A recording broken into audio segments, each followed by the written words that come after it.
পুতুলের মুখটা আমার দিকে ঘুরায় দেখাও, ঘুরায় দেখাও, এইভাবে এইভাবে এইভাবে। হ্যাঁ এইবার বলো মাম্মা, পুতুলটা কেমন লাগলো তোমার? যেহেতু লাবুবু ডল এখন অনেক বেশি ভাইরাল ইউটিউবে, তাই জন্য হলো আমি একটা ক্রিয়েট করি। তো আমি একটা পুরানো তাওয়ালের কিন্তু শেপ করে কাটে নিচ্ছি। কাটে নেওয়ার পরে আমি হাতে সেলাই করতেছিলাম। পরে হলো আমার কাছে তো মেশিন আছে, তো আমি মেশিনে স্টিচ করলাম। সুন্দর করে স্টিচ করার পর কাপড়টাকে উল্টাই দিয়ে কিন্তু আমি পুরানা তুলা ছিল বাড়িতে, কিছু ডল থাকে না টেডি বিয়ার, ওগুলোর থেকে তুলা বাইর করে নিয়ে আমি এর মধ্যে ফিল করে দিছি। ফিল করে দিয়ে কিন্তু হাত এবং টুপি, তারপরে এগুলো সব কিছু আমি মোটামুটি বানিয়ে নিচ্ছি। দেখো দেখলে তোমাদের একটা আইডিয়া চলে আসবে কী করে আমি বানাইলাম। তো এরকম করে কিন্তু আমি এবার মুখটা বানাই নেবো। মুখটা বানানোর জন্য কিন্তু অনেকে দেখতেছে কাগজ মোড়াই করতেছে, আমি কিন্তু মোটামুটি এই আইডিয়াটা ইউটিউব থেকেই পাইছি। তো আমি আমার মতো করে করার চেষ্টা করলাম। এর উপরে আমি ক্লে দিয়ে দিলাম, যেহেতু মুখটা বানাতে হবে, মুখের আকৃতি বানাতে লাগবে, চোখ, ঠিক আছে। তো তাই জন্য এটাকে আমি ক্লে দিয়ে করে দিলাম।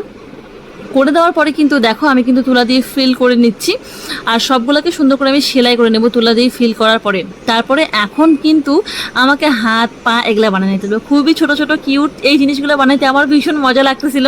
তো ফার্স্ট টাইম আমি এরকম কিছু ডল বানাচ্ছি, তো আমি অনেক বেশি এক্সাইটেড ছিলাম। তো হাতটা বানানোর জন্য কিন্তু আমি এরকম করে কিন্তু এই যে ক্লের প্যাকেটের মধ্যে যে ইয়েগুলো পাওয়া যায় ওগুলো দিয়ে কিন্তু আমি করে নিচ্ছি হাত আর পা। আর এই লাবুবু ডলটা দেখতে একটু উইয়ার্ড আমার কাছে লাগছে, একটু অদ্ভুতই লাগছে আমার কাছে, মানে একটু ভয়ই লাগতেছে দেখতে। তো এটার মুখ তৈরি করার জন্য কিন্তু আমি কালো রঙের ক্লে দিয়ে কিন্তু এভাবে মুখ বানিয়ে নিলাম। তারপরে এখানটা আমি কালো রঙের আবার চোখও বানিয়ে নিলাম দুইটা। আর যেহেতু অনেক বেশি গোল গোল করবো না, লম্বা করবো, একটু মানে ভয়ানক লাগবে না দেখতে, না হলে তো ভালো লাগবে না। তাই জন্য কালোর উপরে আমি একটু সাদা সাদা ক্লে দিয়েই করে দিছি পুরোটাই মুখের শেপটা। এবার আমি দাঁত বানাবো, কারণ এই লাবুবু ডলের কিন্তু দাঁতগুলো অনেক বড় বড় ছিল। তো এই দাঁতগুলোর জন্য তাকে অদ্ভুত লাগতেছিল দেখতে। তো আমি দাঁত তৈরি করে নিলাম এবং দাঁতটাকে আমি সুন্দর করে কিন্তু লাগাই দিলাম। দেখতে কিন্তু খুবই ফানি লাগতেছে আমার কাছে এই জিনিসটা। আর নাকও আমি করে দিলাম পিঙ্ক কালারের। তো এবার কিন্তু আমি মাথার উপরে একটা পট্টি দেওয়ার জন্য, কিন্তু যেহেতু চুলের মতো লাগবে দেখতে, তো ওই জন্য আমি একটা পট্টির মতো করে গ্লু গান ব্যবহার করলাম। গ্লু গান ব্যবহার করে কিন্তু এখানটায় আমি বসাই দিলাম সুন্দর করে।